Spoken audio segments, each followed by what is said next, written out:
અમદાવાદમાં સગીરને શાળાએ વાહન સાથે મોકલતા વાલીઓ સાવધાન। હવે શાળાએ વાહન લઈ જતા સગીરો સામે થશે કાર્યવાહી। અમદાવાદ જિલ્લા ડીઈઓ અને આરટીઓ સાથે મળી કાર્યવાહી કરી શકે। આરટીઓ અધિકારી જે પટેલે જણાવ્યું કે સગીર 25 સીસીથી વધુ વાહન ન ચલાવી શકે। ડીઈઓના પરિપત્ર મુજબ ટીમ તૈનાત કરી દેવાઈ છે। અત્યાર સુધી બાળકો સામે કાર્યવાહી કરાતી નહોતી, જો કે હવે ડીઈઓના પરિપત્ર બાદ કાર્યવાહી કરાશે। સગીરના વાલીઓ સામે કાર્યવાહી થઈ શકે છે। ઓક્ટોબર મહિનાના અંત સુધીમાં શાળાઓ પાસે ચેકિંગની પ્રક્રિયા ચાલશે।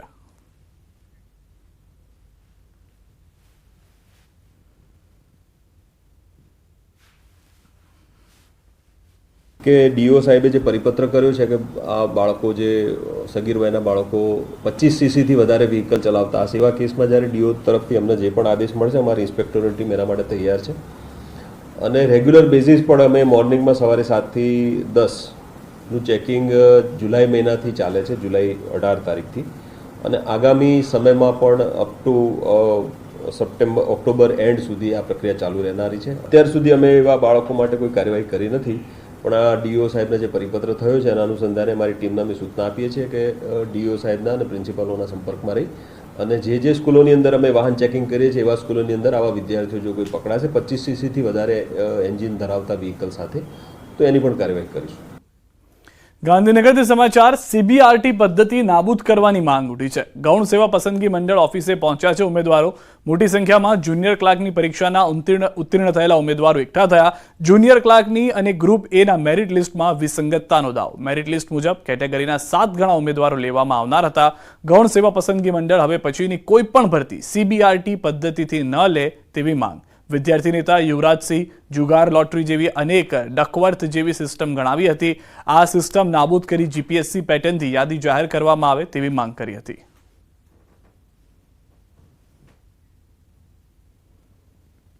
સીબીઆરટી પદ્ધતિ દરેક ગુજરાતની જેટલી પણ સ્પર્ધાત્મક પરીક્ષાઓ છે એમાંથી નાબૂદ થાય એ પ્રકારની પણ અમે રજૂઆત કરી છે। ગૌણ સેવા પસંદગી મંડળ હવે પછીની કોઈ પણ ભરતી એ સીબીઆરટી પદ્ધતિથી ન લે, કારણ કે સીબીઆરટી પદ્ધતિમાં જે નોર્મલાઇઝેશન મેથડ જે એપ્લાય કરવામાં આવે છે એમાં જોવા જઈએ તો ઘણાના માર્ક વધી જાય છે। જે દ્રષ્ટાંત તરીકે જો જોવા જઈએ તો ઘણા ઉમેદવારો જે રો માર્ક એટલે કે ઓરિજિનલ માર્ક હોય એ 50 હોય અને પછી 80 નોર્મલાઇઝેશન 80 થઈ જાય, અને ઘણા એવા ઉમેદવાર છે જેને 50 ના 40 થઈ ગયા છે, એટલે કઈ પ્રકારે નોર્મલાઇઝેશન કરવામાં આવે છે એ ખબર જ નથી પડતી।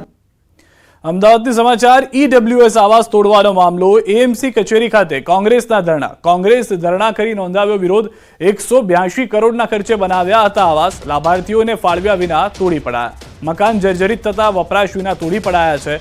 હાલમાં કોંગ્રેસ તરફથી વિરોધ કરવામાં આવી રહ્યો છે।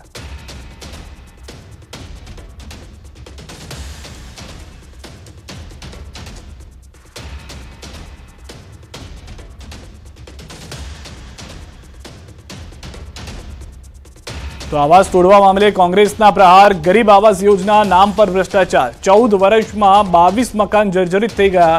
મકાન કોઈ ગરીબને ફાળવવામાં ન આવ્યા। ગરીબ આવાસ યોજનાના નામે કરોડોનો ભ્રષ્ટાચાર થયો।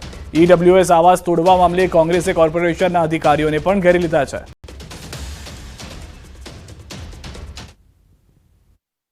182 કરોડ રૂપિયાના ખર્ચે બનેલા ગરીબોના આવાસ કયા કારણોસર ગરીબોને આપવામાં આવ્યા નથી, પ્રશ્ન કોંગ્રેસ પાર્ટી પૂછે છે।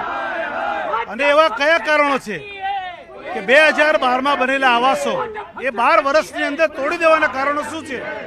ચોક્કસ નબળું બાંધકામ છે, અધિકારીઓની મિલીભગત છે।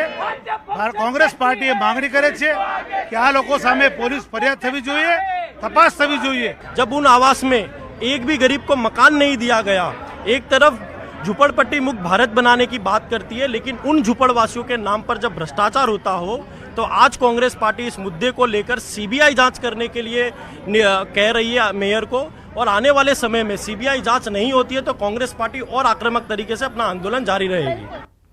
ईडब्ल्यूएस आवास तोड़वा मामले कांग्रेसे कोर्पोरेशनના અધિકારીઓને ઘેરી લીધા છે। દાણી લીમડા ધારાસભ્ય શૈલેષ પરમારે આ મુદ્દાને વિધાનસભામાં ઉઠાવવાની વાત કરી છે। હાટકેશ્વર બ્રિજ બાદ આવાસનો ભ્રષ્ટાચાર થયો છે। શહજાદ ખાન પઠાણનું આ નિવેદન। સીબીઆઈ તપાસની માંગ કરવામાં આવી રહી છે। તો કોંગ્રેસના વિરોધ બાદ મેયર પ્રતિભા જૈનનું પણ નિવેદન। અસામાજિક તત્વો દ્વારા સળિયા તોડવામાં આવ્યા, પછી બિલ્ડિંગ તોડી મીડિયાના માધ્યમથી મને ખબર પડી તેવું પણ મેયરે કહ્યું। પાર્ટી તરફથી સૂચન મળ્યું છે કે કડક કાર્યવાહી કરવામાં આવે। म्युनिसिपल कमिश्नर श्री ने तपास करवा અને જવાબદાર સામે પગલાં લેવાની સૂચના આપી છે.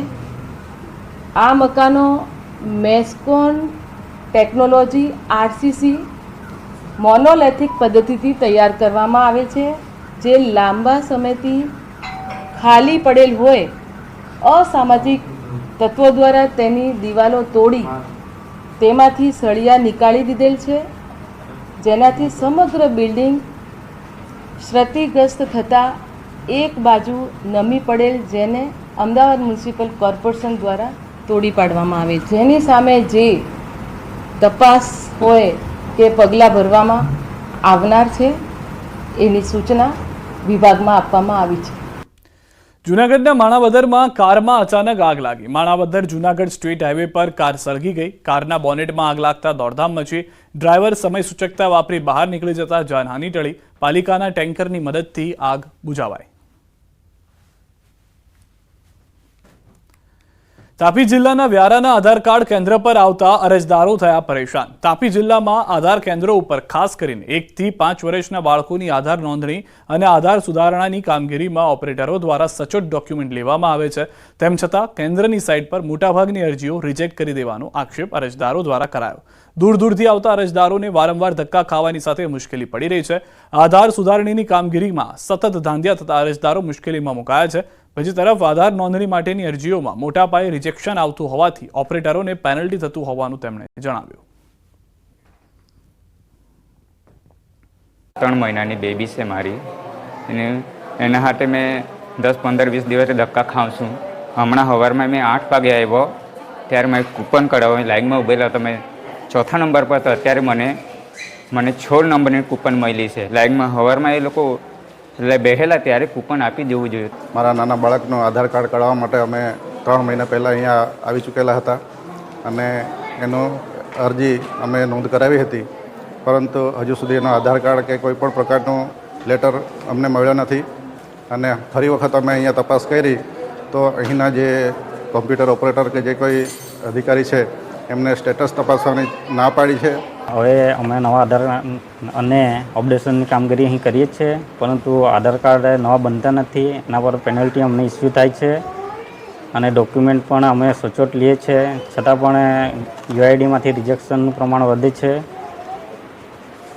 અને અમને પેનલ્ટી ઇસ્યુ થાય છે. અને અમારા લીધે અમારા ઘણા ઓપરેટરો આ પેનલ્ટીના લીધે રાજીનામું મૂકીને જતા રહ્યા છે. રાજાશાહી વખતના ભાવનગરના ગંગાજળિયા તળાવમાં ગંદકીનું સામ્રાજ્ય છવાયું છે. તળાવમાં ગંગાજળને બદલે ગટરના જળ હોય તેવા દ્રશ્યો જોવા મળ્યા છે. લોકોના ફરવા માટેના સ્થળ ગંગાજળિયા તળાવમાં માત્ર ગંદકી અને લીલી વનસ્પતિ જોવા મળી રહી છે, જેના કારણે પાણીમાં રહેલા જીવોનું મૃત્યુ થઈ રહ્યું છે. ગંગાજળિયા તળાવની દુર્દશાથી પર્યાવરણ પ્રેમીઓ અને સ્થાનિકોમાં રોષ જોવા મળી રહ્યો છે. રાજવી પરિવાર દ્વારા ભાવનગરની જનતાને પીવા પાણી માટે તેમજ હળવા ફરવા માટે આ તળાવ